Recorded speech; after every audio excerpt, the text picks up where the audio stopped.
And we are alive in cyberspace once again with my brother in madness here, Mr. Barrett Hadeen, who is on the other side of the planet currently in Germany. So we are a multinational broadcasting entity. How's the evening looking there, Barrett? Well, it is evening, but it's still early evening. So there was some rain that just moved through as we started talking here, but I think the sun might try to peek out once again. And yeah, so it's pretty good. It's pretty good. I think when you mentioned madness, I was thinking, yes, it's definitely the insane version of mad, right? All of our worlds, all of our lives here are on that. Hopefully, less of the angry side of the mad, but obviously, we all have our feelings too. But I can definitely relate to the whole thing. Back in the 1960s, there was a movie made that was one of those all-star cast movies titled "It's a Mad, Mad, Mad World," and it really is a good testimony to the insanity that we create over and over again on this whole marble floating through space. Yeah, it's a wild ride, that's for sure. And I think the more we can kind of remember that big perspective, like you said, when we look at our lives from that, like, oh yeah, it's just this tiny little thing moving around on that dot floating around that star. Um, it really does help us to take a lot of this a little less seriously, because that's the problem, right? Ego is always serious, and in truth, there's nothing that we need to really get too serious about, other than maybe our awakening process. So, And ultimately, the whole thing is being very carefully orchestrated. I mean, that's become a huge theme in my life in the last few months, especially, is to go back and review how I ended up in certain places at certain times so that my path would cross with certain individuals. And at the time, you may have a brief flash of, oh, gee, that was kind of weird how I was waiting for a bus at the corner of Ninth and Elm, and as I got on the bus, somebody got off the bus, and we bumped into each other, and we ended up dropping packages and switching the packages when we dropped. A week later, we finally rediscovered each other and were able to reclaim our goods, and all of this madness and nonsense that appears to be just pure chaos, which it is on the surface because the ego is interpreting it. hmm. Ultimately, when you get into that deeper understanding, you can see the thread where Jesus is playing chess and is moving the pieces in accordance with your specific needs Hmm. in relationship to your own awakening, your own growth. And boy, when you start to really get the bigger picture, you realize how, number one, you've also been protected. Number two, everything that you thought you knew amounts to absolutely nothing. And number three, it takes the pressure off. And then you realize, oh, all I have to do is just pay attention. And when I get nudged by spirit, open a door or cross a street or do whatever it is that is being presented to me. And then you're out of that stress and worry trap, and you're residing in that I am at peace because I know that there is a force that is protecting me, directing me, and sustaining me in all of my travail. Yeah, yeah, that's such good stuff. And it reminds me that idea that we don't really know. We don't really know what our highest good is. There's that workbook lesson, I do not perceive my own best interests. And if we just keep coming back to that, then this part of us that's so sure we know what's right, we know the way to go, and we can just keep putting that in the back seat. And you know, like this popular expression, you know, turning the wheel over to Jesus. You know, let him drive, because you know, I know when I've been behind the wheel, it hasn't always gone too well. That is very true. And we're also wrestling with spirit over who's in the driver's seat. You know, once you get that pounded into you repeatedly to the point where you finally realize, I don't want to be in control because I'd have no clue as to what's going on, then you slide into the comfort zone. And that's a huge contribution to your life. You know, that's one of the things the Course in Miracles offers us, in that most of our existence is spent in fight or flight mode. Mm. And then all of a sudden we start to awaken and we realize, oh, I don't need to do either one of those. I can just, you know, be the leaf on the river, just floating downstream and enjoying the ride and enjoying the sights. Yeah, yeah. Well, you know, beforehand, I did tell you I had a joke that I wanted to share. So it's about my cousin. You know, he said to me he doesn't understand cloning. I said, that makes two of us. That's a very cousinly joke. All right, all right. I'll give you one more. Since I'm over here in Europe now, it makes me think about things like, if Americans switched from pounds to kilograms overnight, there would be mass confusion. All right. Well, that's profound in its own right.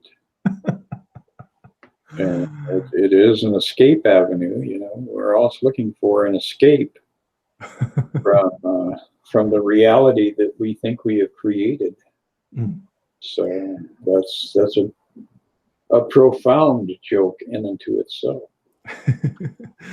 Well, you know, sometimes I think about, the world hits me in different ways every now and then, and something that seems totally normal, something that seems totally regular, you know, even just like things like how we check out at the grocery store or whatever, that people just sort of take for granted. I sometimes am like, this is such a weird world we live in. Like, why do we think that this whole world is normal?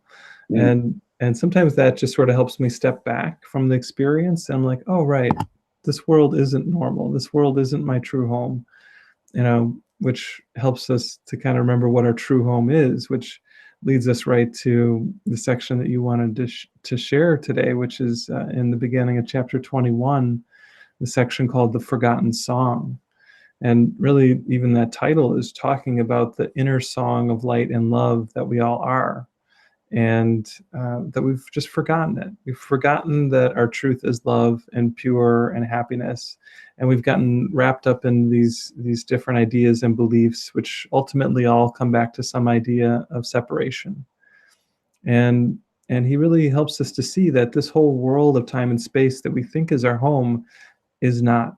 It's not really true. It's not really there. And this first sentence, it says that. He says, never forget the world the sightless see must be imagined, for what it really looks like is unknown to them.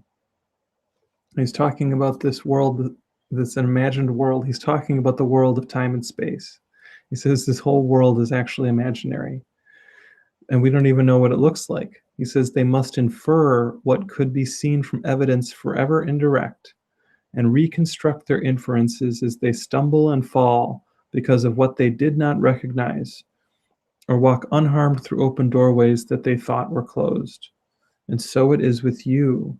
You do not see. And really what he's saying is that our senses are blinding us. The senses that tell us this world is the truth. They all attempt to prove one thing, and they all attempt to prove the separation is real. If you think about it, right? Look at our sense of vision. It says, I am here, I'm seeing something else there. Now, maybe even as you're looking at the video of us talking right now, you think you're there, and the video is sitting in front of you, and you're separate from it. And all the senses do that, right? Smell, we smell something else. We touch something else. We taste something else.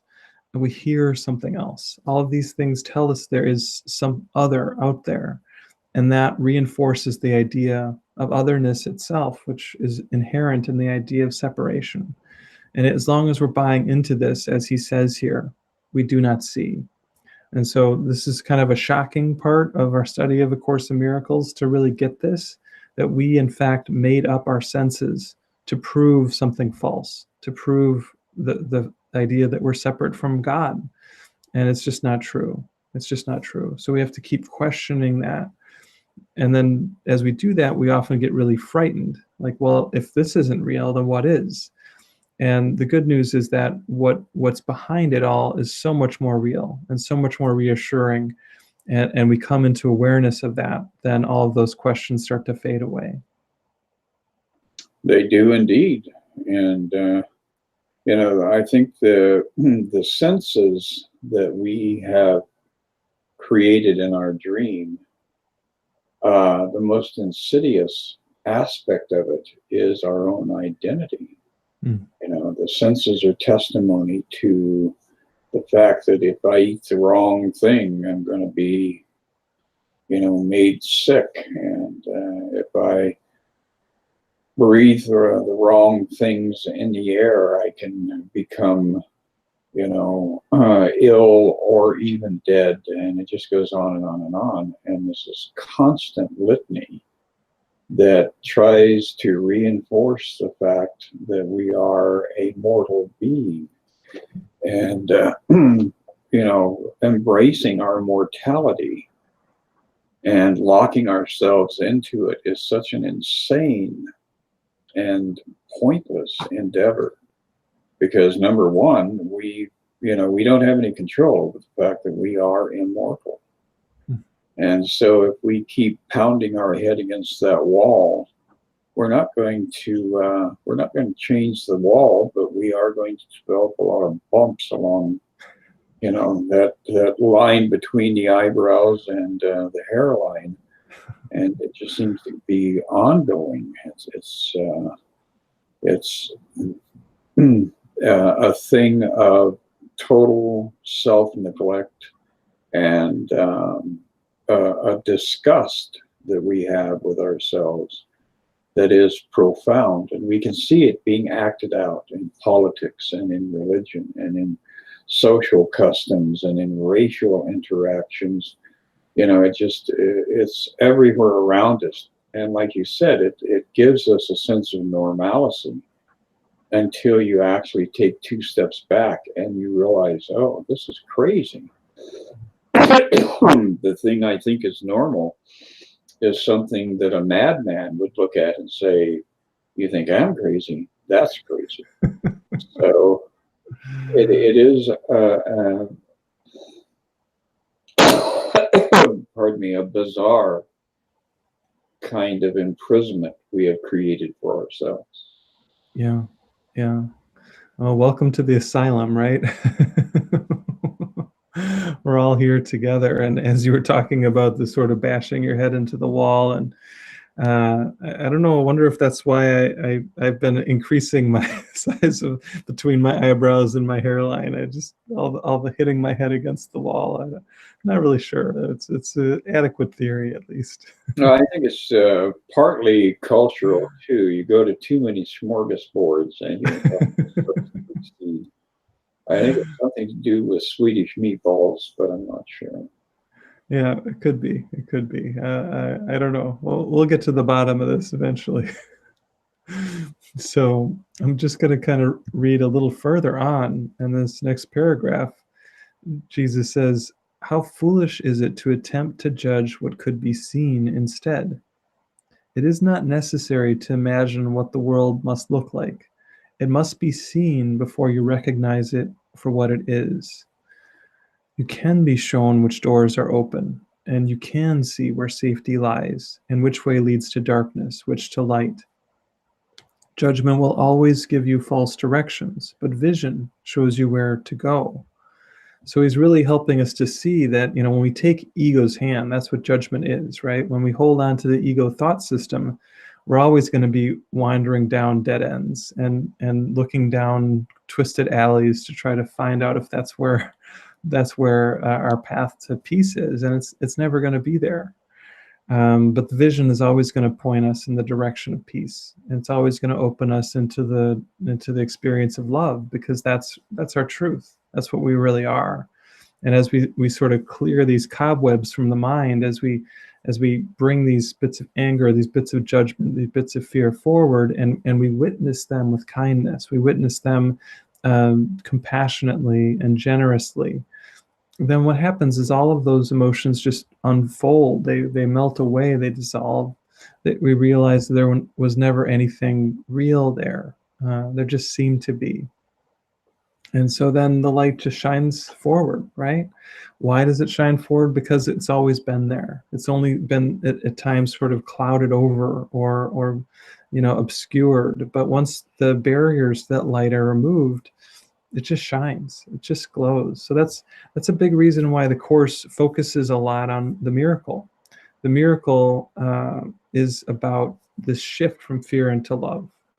So this is not called a Course in Love. It's not called a Course in God. It's not called a Course in Peace.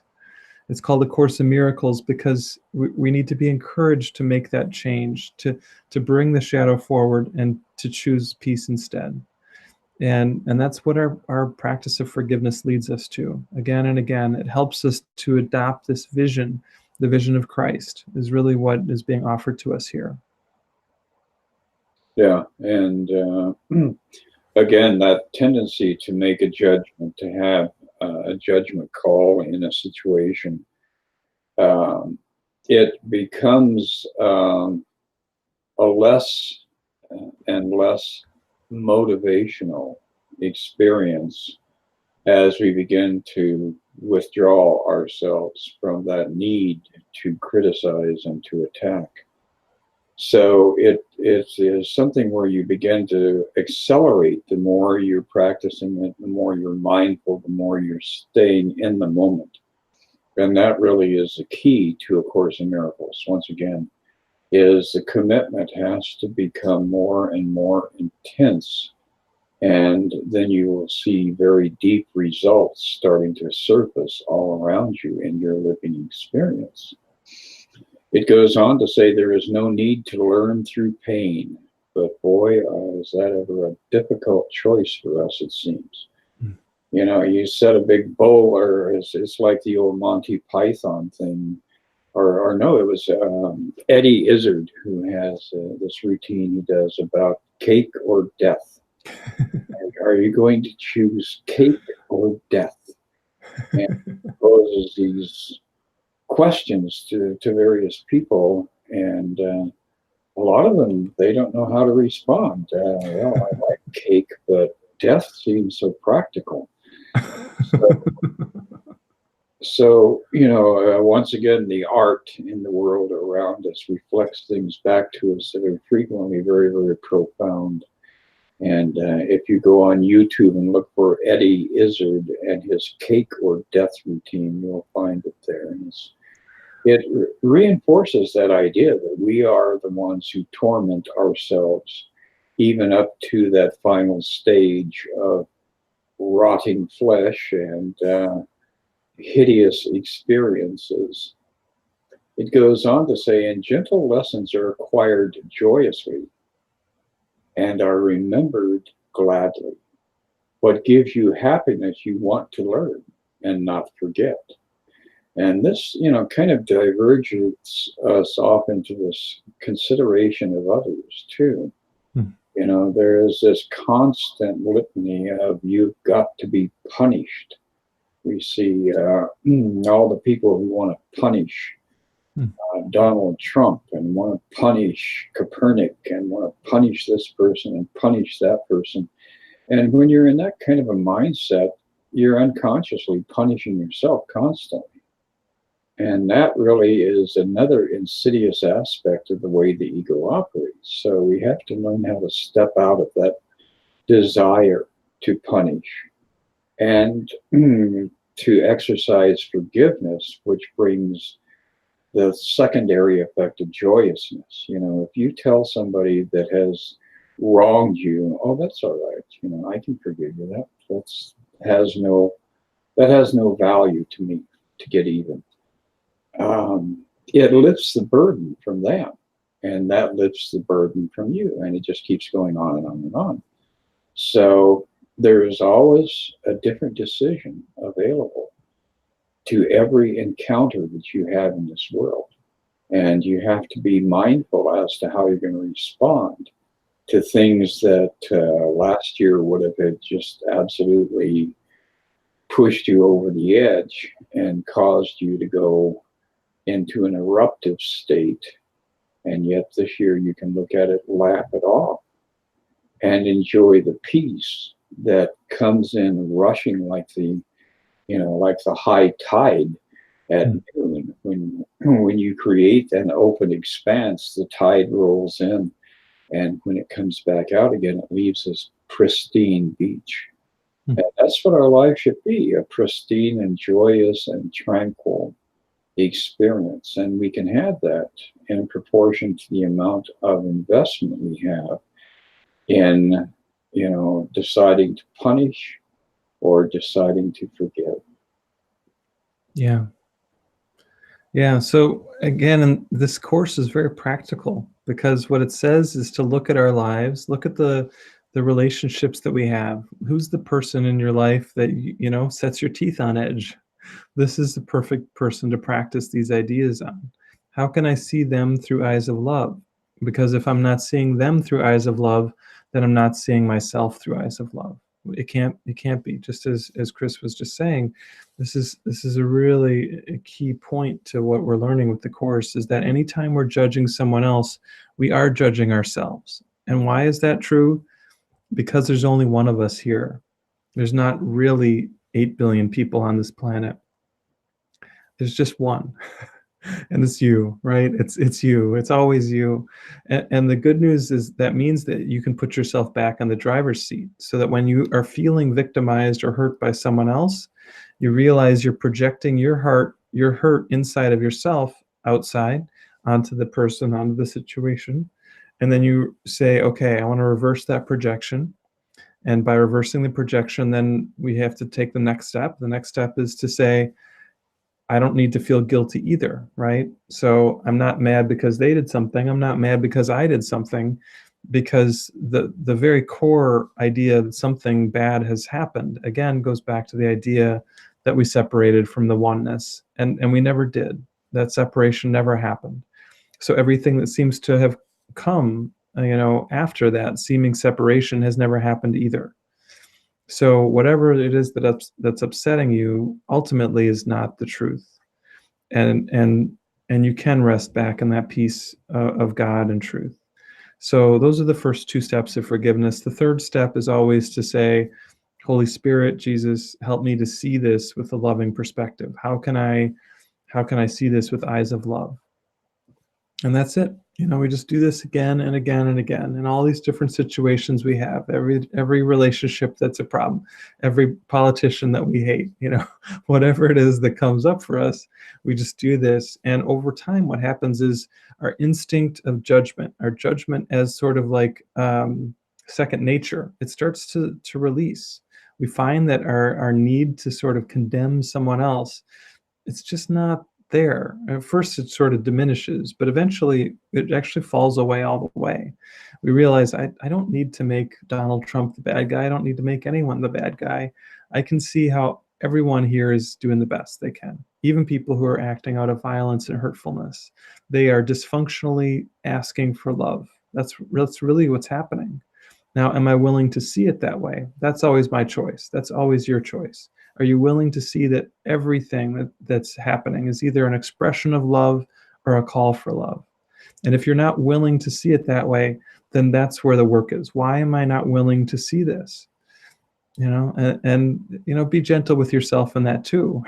If you're not willing to see it, okay, just realize there's a way I could see this that I don't want to adopt that perspective right now. And then forgive yourself for that, right? You're off the hook too. That's very, very true. It's all about coming to the understanding that this is a movie that you are watching and you wrote the script for it. So blaming everybody around you for the issues is absurd because you were the one who engineered this entire journey that is leaving you very, very unfulfilled, unrewarded. When we go down to section 8 in this, or paragraph 8 in this particular section, one of my favorite lines from the course comes up.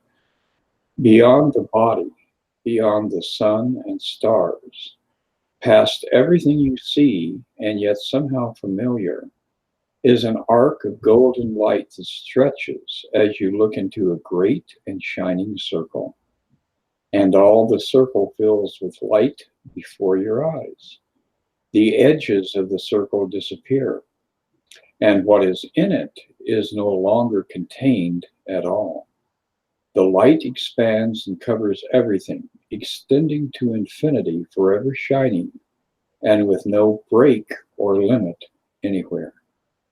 Within it, everything is joined in perfect continuity. Nor is it possible to imagine that anything could be outside, where there is nowhere that this light is not. And that's the vision that we are all seeking. Within this expansion of light, when you close your eyes and stop responding to sensory input, all of a sudden you enter into a different realm.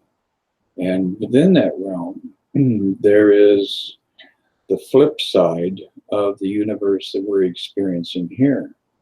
Last night I was having a dream about kind of an Armageddon kind of process going on. And I remember thinking how absurd it was because looking up at the night sky, it appeared to be dark and black. And yet there were these millions of little points of light. And I knew that I was one of those points of light. And that ultimately the light was going to come through. And that was what the Battle of Armageddon was all about. It was light overwhelming the seeming blackness and emptiness of space. And so when we have these experiences, whether they're fantasies that we have or dreams that we have, or we're reading a book and something just compels us, it grabs us, and we look very deeply into what the writer of the book was sharing with us. All of these events and all of these experiences are very carefully being placed in your path. And so as you begin to pay attention to them, you begin to rely less and less on the physical side of sensory experience. And you actually have the experience of becoming the light, which is what we are all seeking. Yeah. Wow. That's very good stuff. Well, it actually kind of reminds me, since the first two jokes went over so well, I'm going to share one more.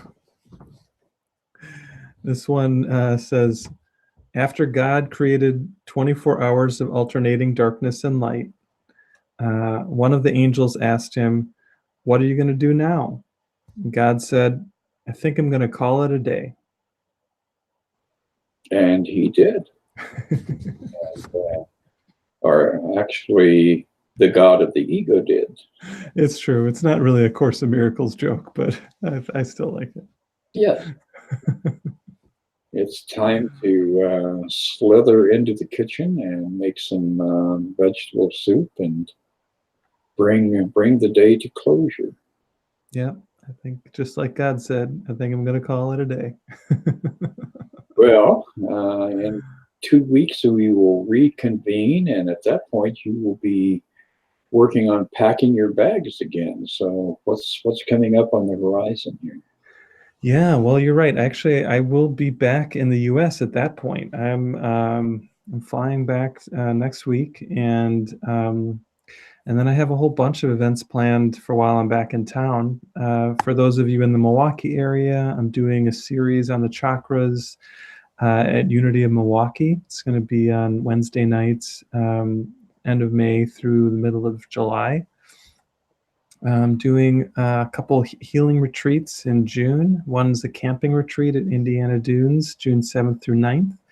And then another one I'm doing up in Wisconsin, a Golden Light Healing Center, June 14th through 16th. So you can check out all the details at my website, barretthadeen.com.